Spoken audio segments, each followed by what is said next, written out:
వాడి ఫోటోని ఎందుకంత భద్రంగా సూట్ కేసులో దాచుకుంటుంది?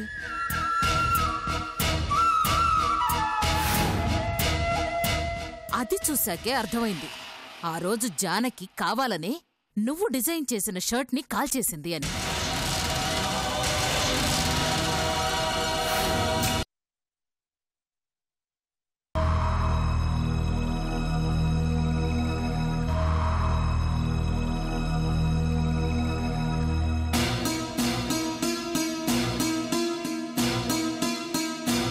జానకి సూర్య మీద మనసు పడుతోంది అన్నది.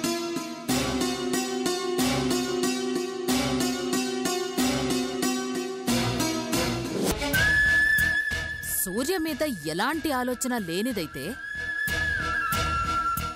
వాడి ఫోటోని ఎందుకంత భద్రంగా సూట్ కేసులో దాచుకుంటుంది? ఈ చీర చాలా బాగుంది కానీ జానకైతే ఇంకా బాగుంటుందేమో.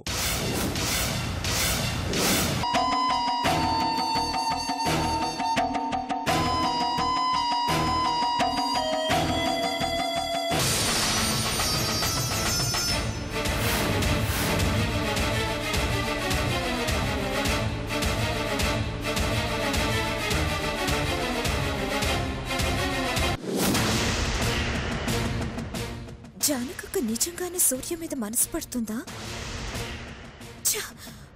అలా ఆలోచించడానికి చిరాగ్గా ఉంది. కానీ జరిగేవి చూస్తూ సునంద పిన్ని చెప్పింది వింటుంటే అదే నిజమేమోనని అనుమానం వస్తుంది. ఒకప్పుడు తనే నా ప్రేమకి సపోర్ట్ చేసింది. ఇప్పుడు తనే ఇలా బిహేవ్ చేస్తుందంటే నమ్మాలనిపించడం లేదు. జానకక్క ఎందుకిలా మారిపోయింది? నా గురించి నా ప్రేమ గురించి తెలిసి కూడా తనెందుకలా ఆలోచిస్తుంది? తను నిజంగానే నా ముందు నటిస్తుందా, లేక సునంద పిన్నే అక్కను అపార్థం చేసుకుంటుందా?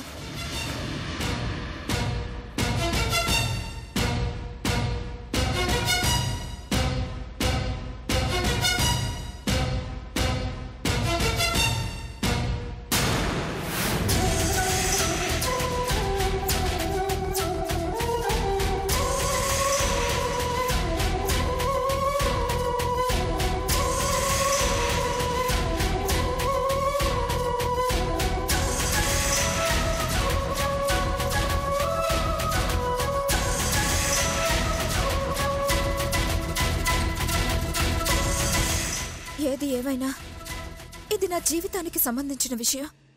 అంత తేలిగ్గా వదలకూడదు. ఆలస్యం చేస్తే అసలుకే మోసం వస్తుంది. నిజానిజాలు తెలుసుకోవాలంటే ముందు జానకక్క పెట్టెలో ఏం దాచుకుందో చూడాలి.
అరే బసవా, మనం ఇలా తిరుగుతున్నాం, ఆ సిద్ధప్ప మనకి దొరుకుతాడంటావా? దొరుకుతాడు. దొరకకుండా ఎక్కడికి పోతాడు? ఒక్కసారి వాడు నా చేతికి చిక్కని అప్పుడు ఆ సునంద్రి ఒక ఆట ఆడిస్తాను. పద.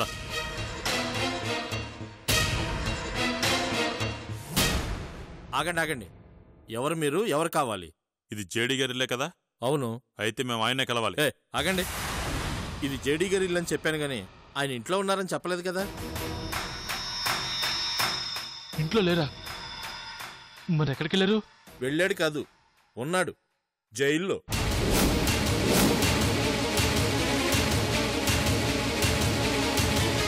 అంటే ఆయన ఇంకా జైలు నుంచి రాలేదా? లేదు. పోనీ వాళ్ళ నాన్న సిద్ధప్ప గారు ఉన్నారా? వాళ్ళెవరూ లేరండి. ఇప్పుడు ఇల్లు సునంద గారిది. ఆవిడ ఈ ఇల్లు వేరే వాళ్ళకి అతికిచ్చారు. ఇప్పుడు ఆ సిద్ధప్ప గారు ఎక్కడున్నారో తెలుసా? తెలీదండి.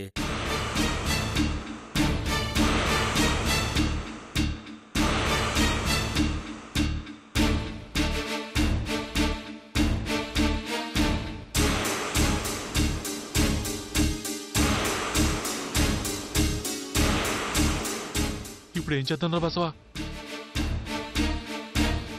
ఆ జేడీ ఇంకా జైల్లో ఉన్నాడు, సిద్ధప్ప ఎక్కడున్నాడో తెలీదు. మనం అనుకున్నది జరుగుతుందంటావా? రే, మనం చేసేది న్యాయం కాబట్టి ఆ సునంద పతనం ఖాయం. ఆ భగవంతుడే మనకి ఏదో ఒక దారి చూపిస్తాడు. మన ప్రయత్నం మాత్రం ఆపకూడదు. పద.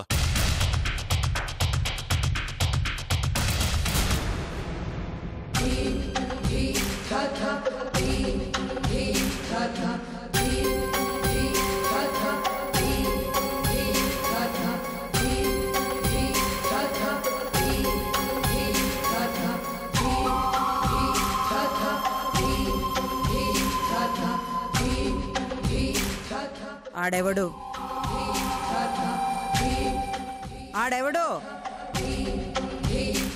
ఎవడాడో? ఆడెవడో ఎందుకు మనోళ్ళను గొట్టి ఆ పెద్దిరెడ్డి కుటుంబాన్ని కాపాడినాడు? ఎంత ఆలోచించినా అర్థం కావడం లేదు.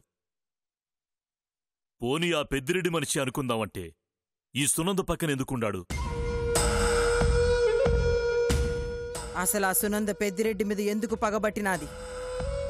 ఏవో కుటుంబ తగాదాలంట. ఆ గొడవేందో వివరంగా నీకు చెప్పినాదా? లే, నాకు అడగాలనిపించలే. మరి నువ్వు దాంతో దేనికి చేతులు కలిపినావు? మన పగకి దానికి కసి కూడా తోడవుతుందని. ఆ పెద్దిరెడ్డి సావు వార్త తొందరగా వినాలంటే ఆడి ఇంటి రహస్యాలు మోసుకొచ్చే రాయిబారు ఒకటి కావాలి. అందుకే ఆ సునందతో పొత్తుకున్నాను. కాని పెద్దిరెడ్డిని కాపాడినోడు సునందతో ఎందుకుండాడో బోధపడట్లేదు. నాకు ఏదో అనుమానంగా ఉండాది.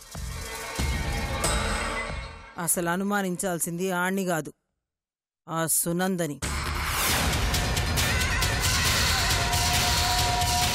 పగ ప్రతీకారం వచ్చే ప్రతి ఓణ్ణి నమ్మడానికి ఈల్లేదన్నా. పక్కనే చేరి పక్కలో బల్లెల్లా తయారయ్యే వాళ్ళుండారు. మనమే జాగ్రత్తగా ఉండాల. మన శత్రువుని కాపాడినోళ్ళు మనకు కూడా శత్రువే. అట్ట అంటోడు ఆ సునంతో ఉన్నాడంటే ఆ అమ్మి కూడా మనకు శత్రువే. అది కాదమ్మా. ఒకవేళ పెద్దిరెడ్డి చాలా తెలివిగా ఆలోచించి ఆ ఎమ్మిని మనతో పొత్తుగూడమని చెప్పి మనల్ని మట్టుబెట్టే నీకు వ్యూహం రచించినాడేమో.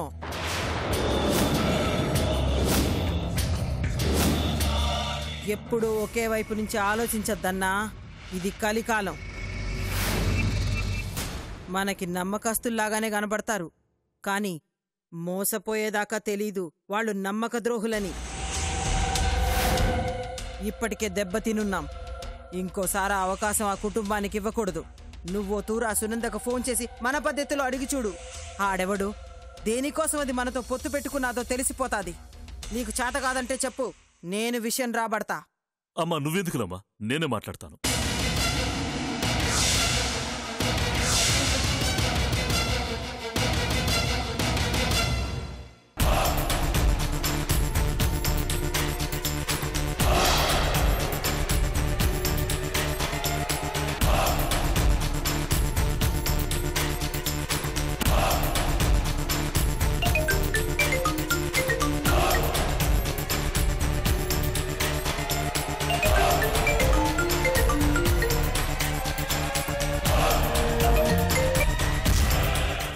చెప్పండి కొండారెడ్డి గారు.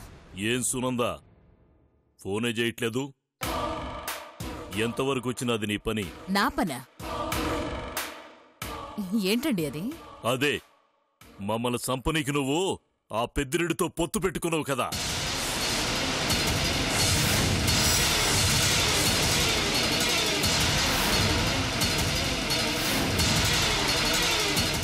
దాని సంగతే. ఎంతిస్తాననేంటి సొత్తు? ఏం మాట్లాడుతున్నారండి మీరు? నిజం అని మీకు మీరే అనుకుంటే సరిపోతుందా? నా అల్లుణ్ణి నాకు కాకుండా చేశారన్న పగతో ఎప్పుడెప్పుడు ఈ కుటుంబం చావు చూస్తానా అని నేను ఆశగా ఎదురుచూస్తుంటే మీరేంటండి సడన్ గా ఫోన్ చేసి సొత్తు సొత్తని ఏదేదో మాట్లాడుతున్నారు? నటించమాకు సునందా. నిన్ను నమ్మి మోసపనికి మేం చిన్నపిల్లకాయలనుకుంటున్నావా? సీమ బిడ్డలం.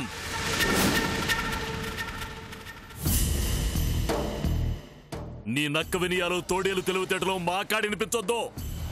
చాలు కొండారెడ్డి గారు, వింటున్నాను కదా అని నోటికొచ్చిందల్లా అనేకండి. సీమలో పుట్టకపోయినా నేను కూడా పౌరుషం ఉన్నదాన్నే. మీరేం అడగాలనుకుంటున్నారో సూటిగా అడగండి, సమాధానం చెప్తాను. అయినా ఇంత సడన్ గా మీకు నా మీద అనుమానం రావడానికి కారణమేంటి? బసవా,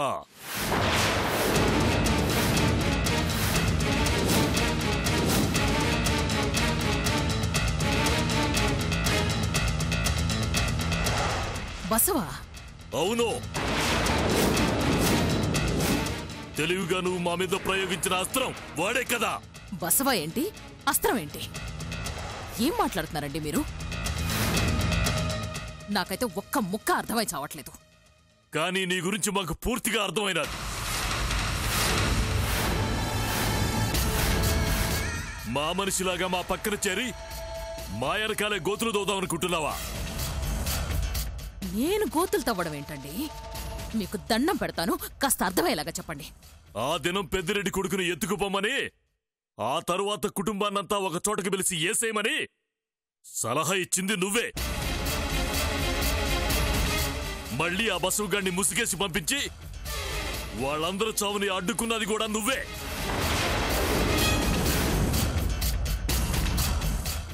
ఎందుకు చేస్తున్నావు ఇదంతా? ఏంటి? వాళ్ళని కాపాడింది బసవా? అవును. ఛాన్సే లేదు. ఆ రోజు బసవ హైదరాబాదులో నాతోనే ఉన్నాడు అని ఏంది నమ్మకం? అసలు బసవే వాళ్ళని కాపాడాడు అని మీరెలా నమ్ముతున్నారు? ఆనాడు మా గౌరీ ముసుగేసుకున్న మనిషి చేతుకున్న తాయెత్తు గమనించినాదంట. నిన్న మా ఇంటికొచ్చినప్పుడు అదే తాయెత్తు బసవ చేతుకుండడం కూడా చూసింది. అంటే ఆళ్ళని కాపాడింది వాడన్నట్టే కదా. మాట పడిపోయినదేందు సునందా? మాట పడిపోవడం కాదు, ఆలోచన మొదలైంది. మీ కంగారు నాకు అర్థమైంది. కాని నాకు తెలిసి బసవ ఆ పని చేసుండడు. మీరింత బలంగా నమ్ముతున్నారు కాబట్టి నాకు ఓ మూలన చిన్న అనుమానం కలుగుతోంది. ఏది నిజమో ఏది అబద్ధమో నేనే తేలుస్తాను.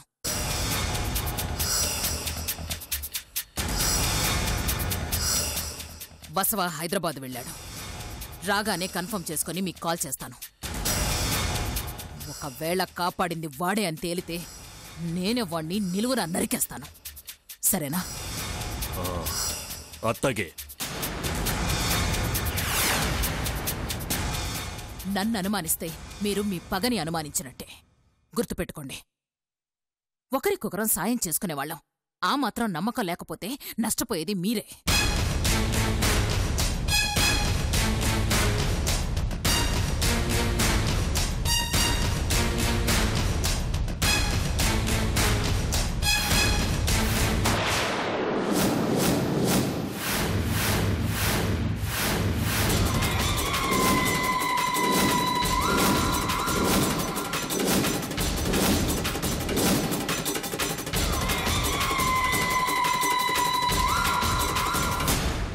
ఏంటి ఒంటరిగా నాతో గెలవలేక వేరే వాళ్ల సహాయం తీసుకుంటున్నావా?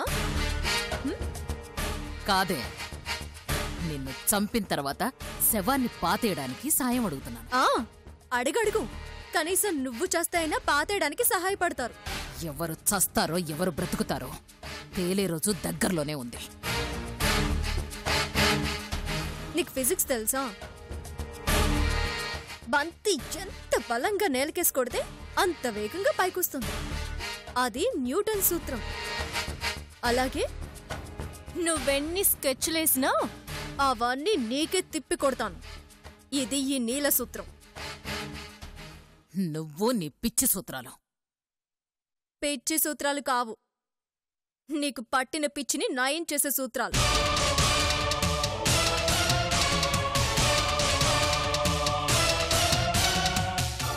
నీలా నీకో విషయం చెప్పాలి. నాకు ఎనర్జీ ఎక్కడి నుంచి వస్తుందో తెలుసా? నేనుండే.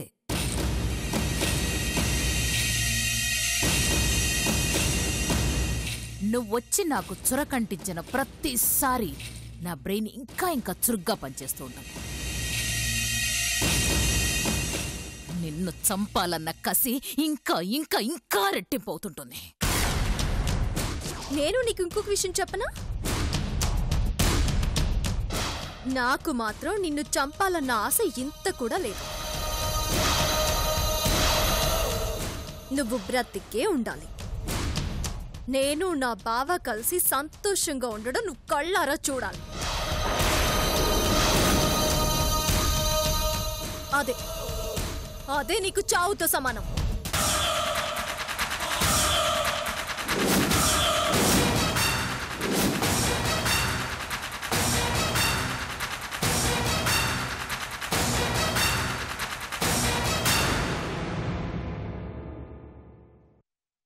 నా టెన్షన్లో నేనుంటే మధ్యలో ఇదొకటి.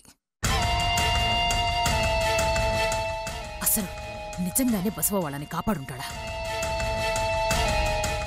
లేదు లేదు, అలా ఎందుకు చేస్తాడు? మరి కొండారెడ్డి వాణ్ణెందుకు అనుమానిస్తున్నాడు? ఏంటో, వాడు రాగానే విషయం తేల్చేయాలి.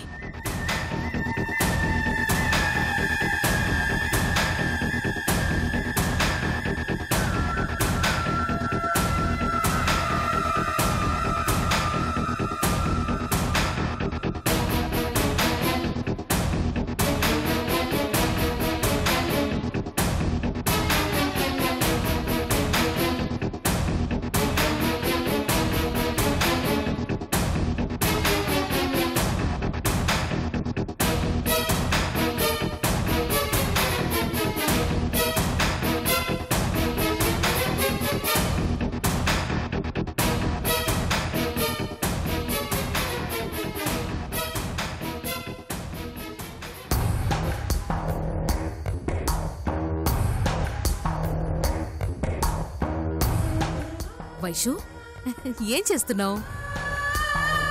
ఫోటోసా? హే, భలే ఉంది. వీడికేంటన్ని బొట్లున్నాయి? నువ్వు పెట్టావా?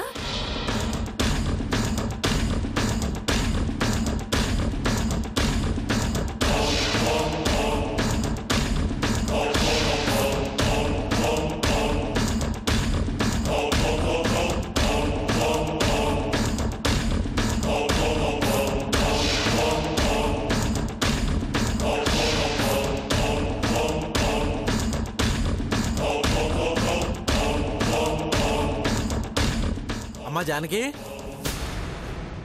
అమ్మా జానకి, అమ్మా జానకి. చిన్నయ్య, ఈరోజు నీకు చెకప్ ఉన్నదంట కదా? అవును. వదిన నేను హాస్పిటల్కి తీసుకెళ్ళమని చెప్పినది, కానీ నాకేమో చిన్న పనుండాది. పర్లేదు చిన్నయ్య, హాస్పిటల్కి రేపు వెళ్ళొచ్చులేండి. ముందు మీ పనులు పూర్తి చేసుకోండి.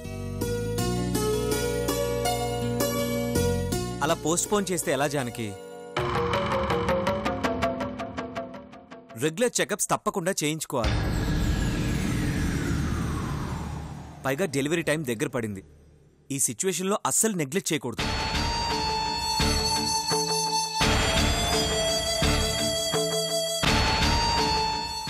నాకు అదే అనిపిస్తుండా సూర్య. కానీ వదినా కావేరి పక్కూరు పోయిండారు. నేను పోయి వాళ్ళని తీసుకురావాలా? అయితే జానకిని నేను తీసుకెళ్తాను.